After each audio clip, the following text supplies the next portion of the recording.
যাব আমাদের এখানে নবগ্রাম শ্রী শ্রী কালীমাতা মন্দির উদ্বোধন হয়েছে সেখানে। এই যে সবাই মিলে রেডি হয়ে নিয়েছিলাম, আমি, শাশুড়ি মা, আমার পিসি শাশুড়ি মা, এই যে আমার ছেলে, সবাইকে টাটা করে দিচ্ছে।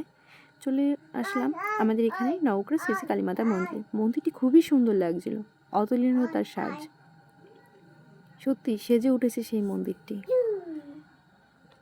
2 বছরের অপেক্ষার পর অবসান হলো। এই যে আমাদের নবগ্রামের এই মন্দিরটি খুবই কারুকার্য খুব সুন্দর করেছে।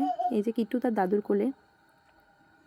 প্রথমেই শিবের দর্শন করে নিলাম, নমস্কার করে নিলাম, তারপরে আমার ছেলে আর আমি নমস্কার করে নিলাম কালী মায়ের কাছে। তারপরে দেখে নিলাম রাধা মাধবের।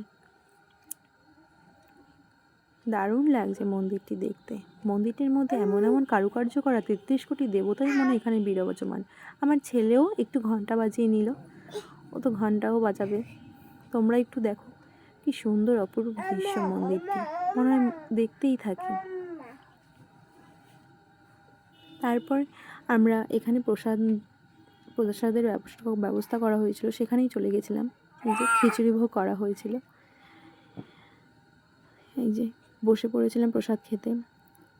প্রসাদটিও খুব সুন্দর হয়েছিল, খিচুড়ি প্রসাদ আর পায়েস হয়েছিল। তারপর এই যে রাতের দৃশ্য দেখতে দেখতে আমরা বাড়ির দিকে রওনা দিলাম।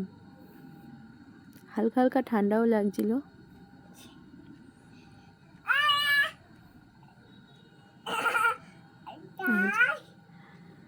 নমস্কার করে চললাম বাড়ির দিকে। 1 মাস পরে আবার এই মন্দিরে অনুষ্ঠান হবে, সেই অপেক্ষায় আবার রইলাম। Bye bye. ভিডিওটি ভালো লাগলে সবাই লাইক কমেন্ট